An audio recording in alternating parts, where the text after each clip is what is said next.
नमस्कार दोस्तों, मैं हूं मोहम्मद हनीफ और आप देख रहे हैं नवोदय प्लस टाइम्स। कौन कहता है कि समाज में अब अच्छे लोगों की कमी हो गई है। समाज में अच्छे लोगों की कमी भले ही हो गई हो, लेकिन आज भी समाज में बुजुर्ग और समाज सेवी तथा देश प्रेमी मौजूद हैं जो कहीं ना कहीं अपना कर्तव्य निष्ठा से लोगों को जागरूक कर देश और समाज हित में काम करने के लिए लोगों को प्रेरित करते रहते हैं। ऐसी ही एक शख्सियत ललितपुर शहर में मौजूद है जो पिछले 2 दशक से निस्वार्थ वृद्ध होते हुए भी लगातार समाज में एक ऐसा कार्य कर रहे हैं जिसे लोग घृणा की दृष्टि से देखते हैं। जी हाँ, वह कार्य कोई और नहीं बल्कि सरकार द्वारा समाज को प्रदान किए गए संसाधनों की हिफाजत करना है और उसे अपनी स्वयं की संपत्ति समझकर उसकी टूट फूट की मरम्मत करना है। इसी कार्य को पिछले 2 दशक से ललितपुर के चौक बाग बड़ी नहर के पास निवासरत सेवानिवृत्त शिक्षक रूप नारायण जी, जो कि राष्ट्रपति द्वारा पुरस्कृत भी हैं, 2001 से लगातार करते चले आ रहे हैं। भारत के महापुरुष विनोबा भावे जी के प्रति साझा की खेती से प्रेरित होकर श्री रूप नारायण जी 80 वर्ष की उम्र में भी लगातार समाज की सेवा में लगे हुए हैं और अब तक इन्होंने कई गलियों की टूटी हुई सड़कों को अपनी खुद की मेहनत से सही किया है। इनके इस कार्य से प्रेरित होकर धीरे धीरे लोग इनसे जुड़ने लगे और आज उनके साथ राधे पार्टी भी शामिल हो गई है, जिसके कार्यकर्ता उनके द्वारा बताए हुए कार्यों को बखूबी अंजाम देते हैं। रूप नारायण जी का कहना है कि सरकार ने हमें जो दिया है उसको हमें संरक्षित करना होगा। सरकार के अलावा समाज का भी कुछ दायित्व बनता है। मैं तो केवल अपने दायित्वों का निर्वाह कर रहा हूँ।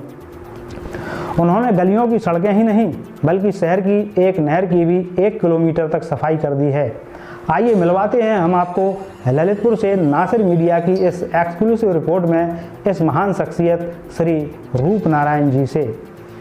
गुरुजी, आपका क्या नाम है? आप कहाँ रहते हो? क्यों आप लोग सफाई कर रहे हैं? मेरा नाम रूप नारायण, सेवा मुक्त शिक्षक, राष्ट्रपति पुरस्कृत।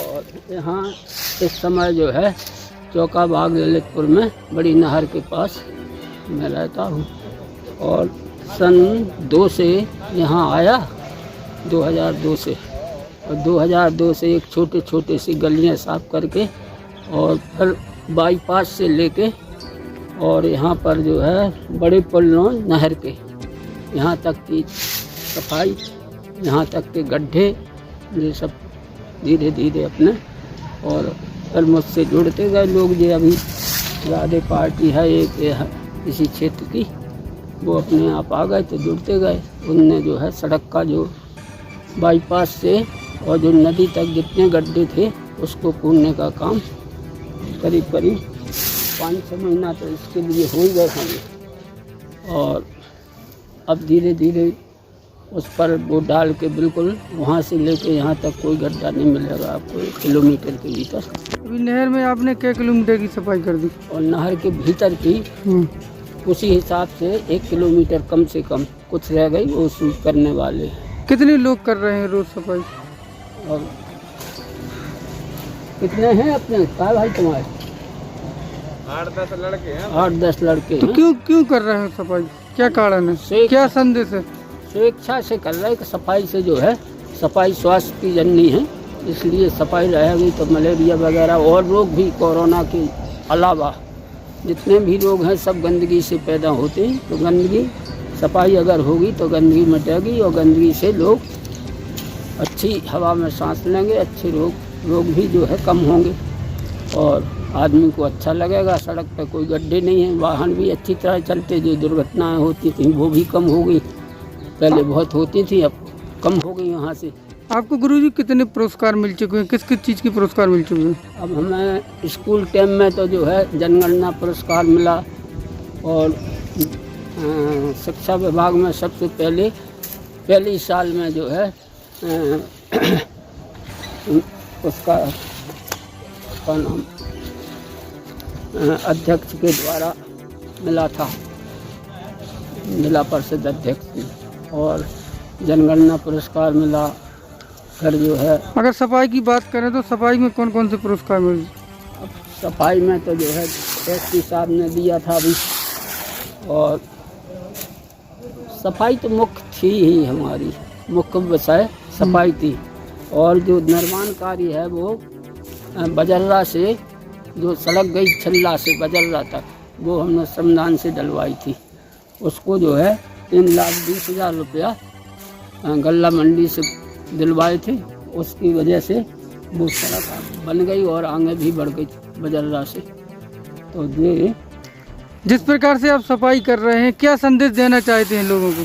हम ये संदेश देना चाहते कि सरकार और समाज मिलके उसको आगे बढ़ाएं देश की उन्नति में। साझे की खेती है जो सरकार ने कर दिया, उसके आगे जो रह गया, जो आदमी के सादा आदमी के हैसियत के अनुसार है, वो उसको करना चाहिए। जैसे सरकार ने सड़क डलवा दी, लेकिन उसके अगल बगल सफाई करना, घर के सामने सफाई करना, पड़ोसी की सफाई करना, ये जो है ये मनुष्य का काम है। संत विनोबा भावे ने इसमें साझे की खेती एक शीर्षक लिखा। उसमें उन्होंने लिखा कि ईश्वर की और जीव की एक साझे की खेती हुई। उसमें ईश्वर ने कहा हमने जो है ज़मीन बना दी, और किसान से कहा, समाज से कहा तुम इसको जोतो, फिर बीज उसमें डालो, उसको अंकुरित करेंगे हम, फिर इसके बाद उसमें जो फल लगेगा उसको बूढ़ो, उसको रक्षा करो। इसके बाद जब बांटने का समय आया तो विनोबा जी कहते हैं कि देखो भाई, हमने सब कुछ किया, तुम इसको बांटो, और बांटने में क्या है, मेरे हिस्से का जो है तुम भोग लगा देना केवल, और सब तुम अपना ले जाओ। तो इस तरह से जीव और ईश्वर की जो खेती है साझे की, उसी तरह से समाज और सरकार की खेती है। सरकार ने जो कर दिया, सड़क डलवा दी, अब समाज का काम है कि उसकी मरम्मत, देख रेख, अगल बगल सफाई, और गड्ढे वगैरह हैं उसको थोड़ा बहुत हैसियत के अनुसार उसको करो पूरा। इसके बाद जो अधूरा रहेगा सरकार सुनेगी, जब वो करती रहेगी। तो मतलब एक प्रकार से समाज और सरकार से जोड़ होना चाहिए और देश प्रेम जागना चाहिए। अभी देश प्रेम जागा नहीं।